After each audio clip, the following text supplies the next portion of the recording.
Hey guys, Alex Lombrozo with Life Residential. As you can see, we're not exactly in a professional set, but we just finished shooting our office preview video where we're going to be showcasing our new office in the before and after, all the improvements that we're doing. It's going to be nice, so keep an eye out for that. What I want to talk about real quick is just get some information out regarding removal of contingencies and what contingencies are when related to a real estate transaction, because there's a lot of doubts and misinformation, and this is probably one of the main issues that I have both with buyers primarily, but also with sellers. So let's get into that a little bit. Okay, so the first thing to understand about contingencies is when they actually start and when the time frames start to count down. Okay, and contrary to what popular belief is, they don't actually start when you open escrow. Contingency periods, as all time periods or time frames within a real estate transaction that are under contract, will start ticking from the point of acceptance of the offer. When is that point of acceptance? When a formal and a fully executed contract has been received either by buyer or seller, okay? Now, why is this important? Because if you get your offer accepted, for example, on a Friday night, but you don't actually open escrow until Monday, well, guess what?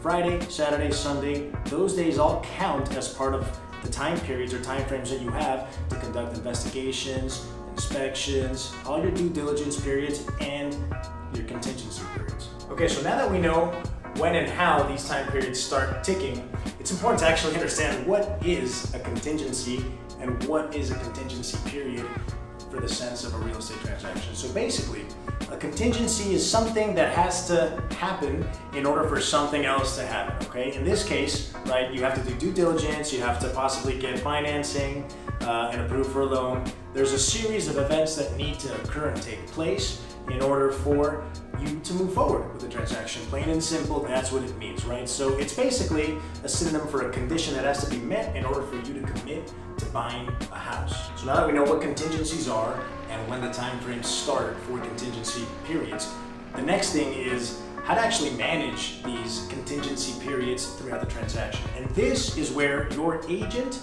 is going to have to really go to bat for you, advise you, and maybe you've got the experience already because you've purchased multiple transactions, so you've got that you've got that sense of how to manage those time frames. But keep in mind, once you remove contingencies and you sign off, there's an actual form that you sign called a contingency removal form. You're going to have to sign that form, okay?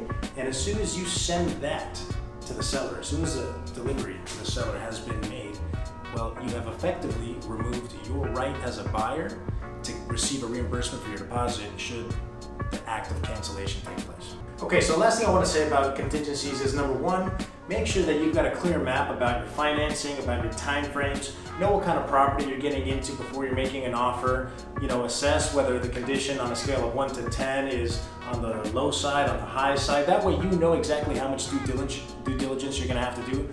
And also regarding the financing, make sure that you've got your borrower profile and a full application submitted to your lender prior to commencing any offer process, because then you'll really have a good idea of what your timeframes are going to look like prior to getting an offer accepted. Okay? All those things are very important details that you can communicate to your lender, to your realtor, and we'll help you along the way to make sure that we don't get into any sticky situations to where you're not going to feel comfortable putting that deposit on the line when you remove contingencies. As always, if you guys have any questions, want any more information regarding any real estate related topics, please feel free to reach out to me, Alex Lombrozo. My contact information is provided for you. Take care, guys.